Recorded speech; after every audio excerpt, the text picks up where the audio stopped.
E olha só, gente, na próxima sexta-feira, o Morumbi completa 60 anos. Por lá já passaram um mito, um fabuloso e muitos outros craques que ajudaram o São Paulo a ser um clube tão vitorioso. E é a partir desses caras que a gente começa a nossa série sobre um dos estádios mais importantes do futebol brasileiro. Paulista de 1980. Acabou, o São Paulo é tricampeão da Libertadores. Fim de jogo no Morumbi. São Paulo é campeão brasileiro de 2007. Campeão da Copa Sul-Americana de 2012. Essa conexão Morumbi, cheio, torcida, time e Luiz Fabiano sempre foi algo que era marcante para mim, né? Luiz Fabiano. A Morumbi é muito diferente, cara. Toda vez que eu vou lá, eu fico emocionado, porque para mim o Morumbi é o estádio mais bonito que tem na vida. Morumbi, bate na trave, Luiz Fabiano. Botou na frente, olha o gol.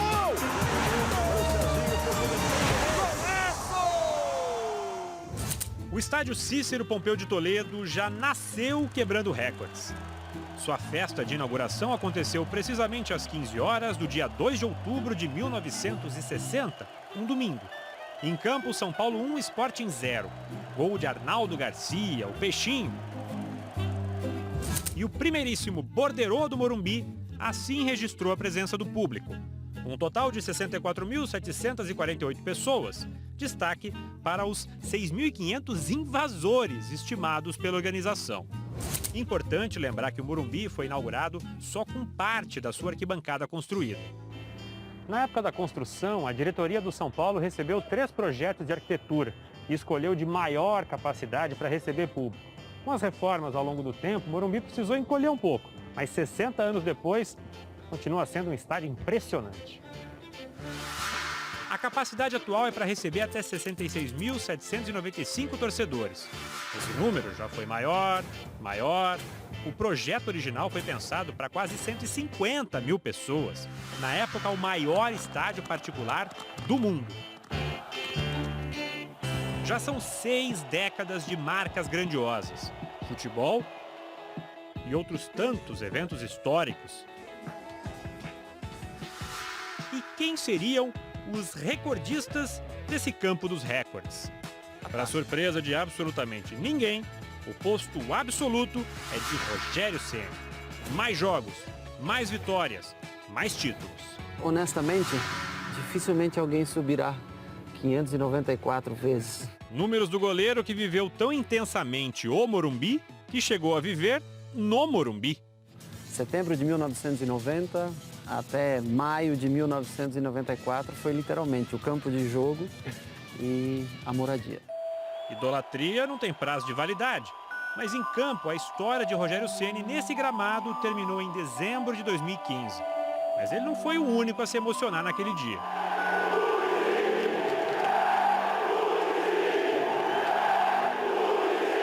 Eu acho que eles gritaram mais o meu nome do que do Rogério Ceni, entendeu?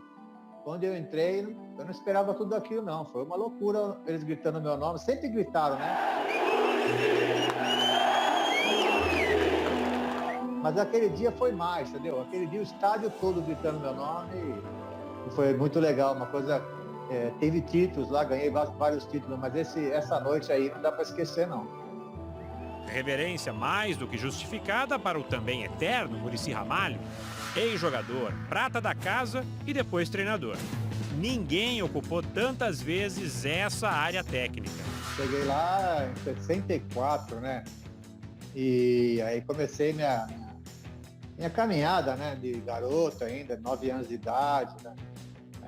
Jogava nos mirim do São Paulo, depois ia lá pro Morro, porque o Morumbi não era fechado ainda, para ver os jogos, né, profissionais. Então eu conhecia todo mundo, os porteiros, né? Era praticamente a minha casa, né? Do banco de reservas para as redes do Morumbi, os recordes de gol do estádio estão divididos curiosamente entre 2 artilheiros de personalidade explosiva, Serginho Chulapa e Luiz Fabiano. Bola na rede e chuveiro mais cedo. A expulsão? Foram tantas emoções. Ninguém fez mais gols com essa camisa, dentro e fora do Morumbi, do que Sérgio Bernardino, temido por tantos zagueiros e juízes. Poderia ser mais, né? Porque eu não viajava para o interior e as confusões que eu arrumava, tomava só gancho. Então poderia ser mais gols ainda, né? Uma tradição devidamente resgatada décadas depois por esse outro camisa 9, principalmente na cara do gol. Atacantes fantásticos, né? Que teve o São Paulo, Serginho Chulapa, Careca, Miller, França, Dodô.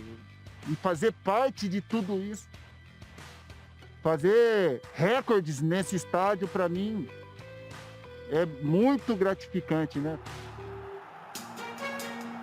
Luiz Fabiano é o artilheiro máximo deste século no Morumbi com 125 gols. Um grito que ainda ecoa nas memórias dessas arquibancadas de concreto exposto. Luiz Fabiano, eu não sei o meu nome, ele tem uma sonora fácil, mas eles enchiam o peito para gritar e ficava um eco tremendo. Já passamos por tantos recordistas, mas claro que no coração de um gigante desse tamanho sempre tem espaço para mais um ídolo, Zete. Por suas mãos, a palavra Libertadores entrou para o dicionário sagrado do São Paulo Futebol Clube. Não tem como não lembrar da defesa do pênalti do Gamboa, 1992. Essa cena, ela vem na minha memória acompanhada com a invasão, né? 120 mil pessoas fazendo o imenso Morumbi parecer pequeno. No mesmo gramado, 13 anos depois, e num outro contexto de organização, a mesma festa.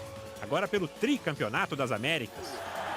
Ergue o troféu de campeão da Libertadores. O Morumbi de tanta gente, de tantas histórias, coletivas e bem particulares. Eu gosto muito do gol de entrada, né?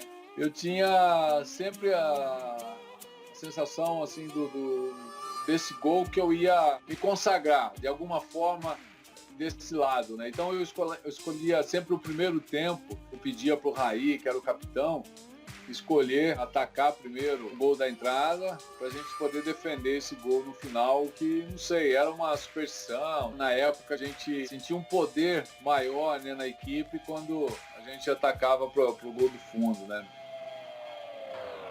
Aí a salinha que era do Tele, né? O Tele que era dono da sala, e depois ficou eu. Eu ficava lá depois do jogo, vendo os comentários de vocês ainda, da imprensa, ficava vendo os lances, né, mais importante, tomando uma água, até abaixar realmente, né, a adrenalina para depois de conversar. Eu já ia super preparado para a entrevista coletiva. Eu acho que eu ficaria com esse gol aqui, porque eu acho que esse gol eu fiz a quantidade maior, né, de gols. Eu fico com o gol, porque o gol sempre me trouxe alegria, né? Então, meu canto preferido é ali, ó, a bola ali dentro. Cada ídolo com seu cantinho no Morumbi, cada torcedor com a sua memória. Tudo cabe nesse estádio que já foi projetado para comportar uma paixão sem tamanho. No domingo que vem, Morumbi, o grande palco do futebol paulista. Os clássicos eram todos disputados no Morumbi. O segundo episódio traz histórias dos outros grandes de São Paulo no estádio. 12 de junho nunca mais foi o mesmo depois daquele dia. As filas, os jejuns, os tabus quebrados no Cícero Pompeu de Toledo. Fim de um jejum e a gente olhava para a arquibancada e vinha o torcedor do Santos chorando. Morumbi, 60 anos. Tá aqui o Morumbi, que sexta-feira completou 60 anos. A gente falou semana passada sobre os recordes e momentos importantes do São Paulo em sua casa. Então, hoje é a vez de a gente mostrar que o Morumbi também foi um palco importante para outros grandes clubes paulistas. Foi ali, no Morumbi, que eles interromperam longos jejuns de títulos. Corinthians, campeão paulista no Morumbi! Palmeiras é campeão paulista! Um gol que, de pé direito meio chorado, se tornou um dos gols mais importantes, né, da minha carreira e também marcado na história do Palmeiras. Você é campeão brasileiro de 2022! Morumbi sempre foi prazeroso demais, um estádio com dimensões gigantescas, com uma amplitude. Morumbi em festa! Corinthians, do Palmeiras, Edilson! Olha o centro chegando na frente do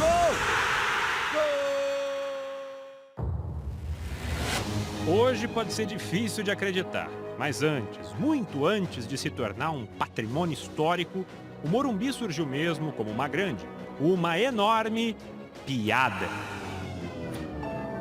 Na década de 1950, sobravam charges e brincadeiras com uma obra considerada impossível. E de fato não foi fácil para o São Paulo financiar o então maior estádio particular do mundo. Compre agora a sua cativa e tenha uma cadeira perpétua no estádio, trazia esse anúncio de 1953. Em valores de hoje, cada cadeira custaria uns 18 mil reais. Dava para dividir em até 44 prestações, mas a venda das 12 mil unidades não era fácil. Até músicas foram lançadas para levantar fundos, 2 marchinhas num disco de 78 rotações. São Paulo, com tricolor é bola do Barbaque. Ao todo foram 18 anos de obras, a um custo total de aproximadamente 400 milhões de reais nos valores de hoje. Em campo, o resultado foi um longo período de elencos modestos e 13 anos sem título. 1970, portanto 10 anos depois da inauguração, foi um ano especial para o estádio. Em janeiro, Cícero Pompeu de Toledo foi reinaugurado, dessa vez com um anel de arquibancadas completo e 107 mil torcedores presentes. 8 meses depois, o time enfim comemorou o primeiro título na Casa Nova.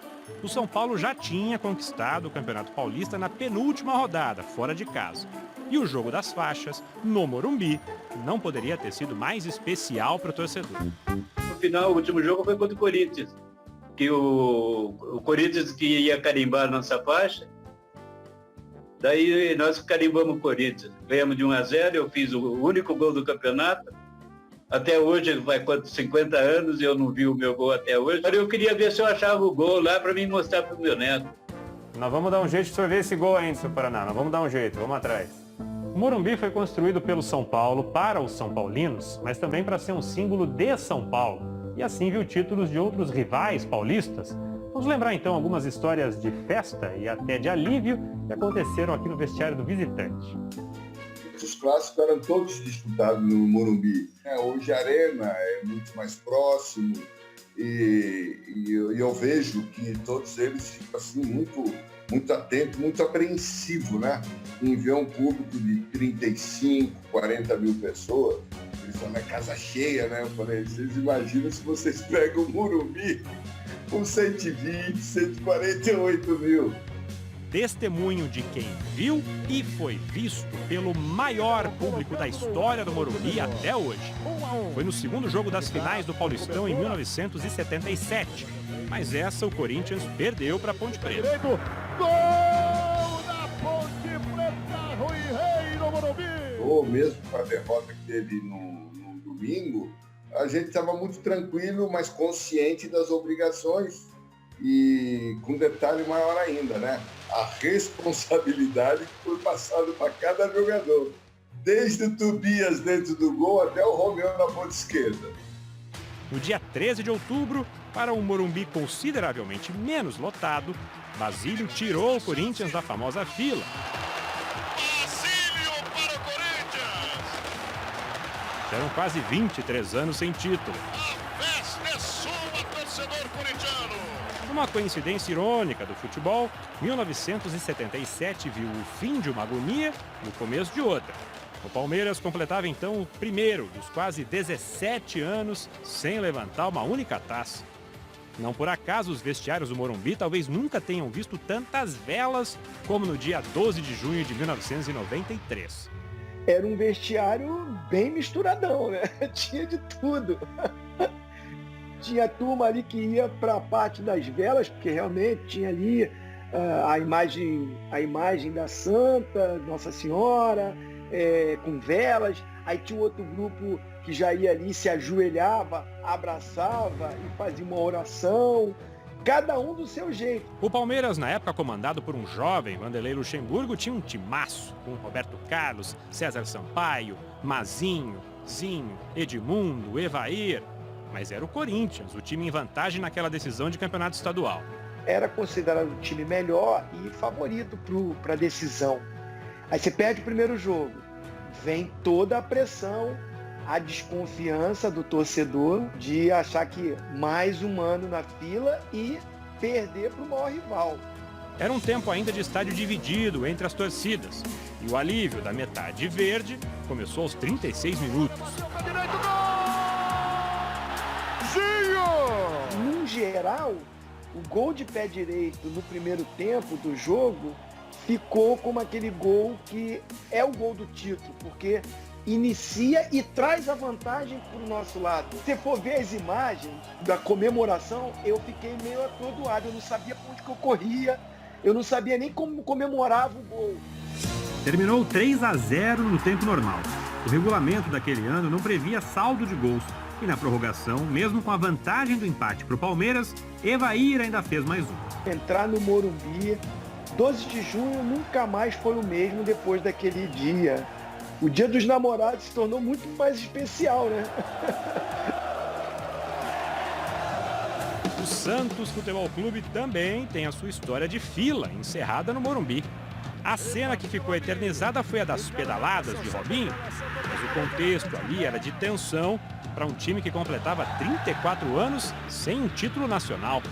E para piorar, ainda tinha uma memória recente duríssima, um ano antes, contra o mesmo rival. A gente já tinha passado por um trauma no último jogo com o Corinthians, que nós fomos eliminados no Campeonato Paulista, faltando 10 segundos. Então, não podia passar. O brasileiro não podia passar. E qualquer erro, qualquer desatenção, a gente xingava, a gente ia, se tivesse que ir para as vias de fato, não ia porque ia ser expulso. Mas a cobrança era muito grande. Léo deu o último toque na bola do último Campeonato Brasileiro antes da era dos pontos corridos. Final, Santos 3, Corinthians 2. A gente no campo feliz, comemorando um título, o fim de um jejum, e a gente olhava para a arquibancada e vinha o torcedor do Santos chorando. A nossa felicidade é dos 2 últimos jogos daquele campeonato ter sido no Morumbi e a gente ter feito 2 grandes partidas e ter conquistado um título tão importante para a história do clube e por ter sido no Morumbi, né, num estádio emblemático, né?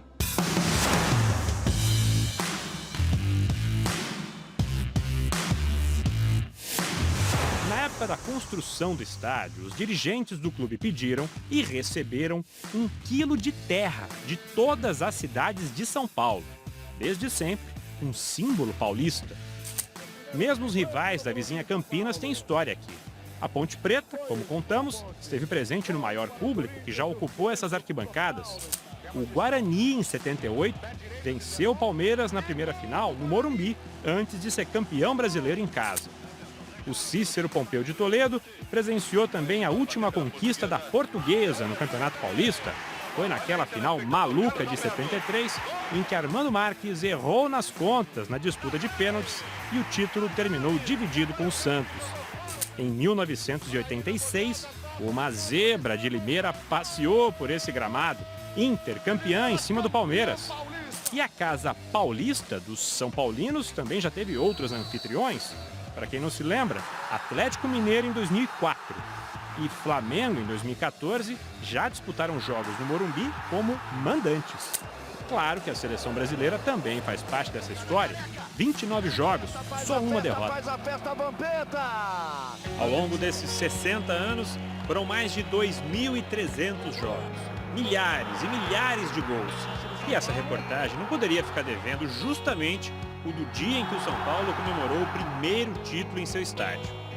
E aqui no Esporte Espetacular, nossa homenagem ao Morumbi é também um presente para o seu Ademir de Barros, que 50 anos depois vai poder ver pela primeira vez, Paraná, o gol que fez no dia 13 de setembro de 1970. São Paulo 1, Corinthians 0. Me conte desse gol, por favor. Paraná com a bola, passou no meio de 2 corintianos, tocou pro teto devolveu, e eu tratando de pegar aquele chutão meu do pé esquerdo. Aí entrou no ângulo a bola. Eu sei, o goleiro era o Adro, um dos melhores goleiros do Corinthians teve. Agora sim, agora eu lembro. Foi a primeira vez que eu vi, né? Eu não sabia se era de pé direito ou de pé esquerdo. E nem o Teto não lembrava, ele fez a tabela comigo e ele não lembra também. Peguei bem na bola, né? Eu tenho que agradecer a vocês. Muito obrigado. Começou como um sonho, no meio de uma região ainda deserta da cidade de São Paulo. E o que já foi uma obra impossível, motivo até de piada, hoje é um orgulho tão grande que só cabe mesmo na imensidão do Morumbi.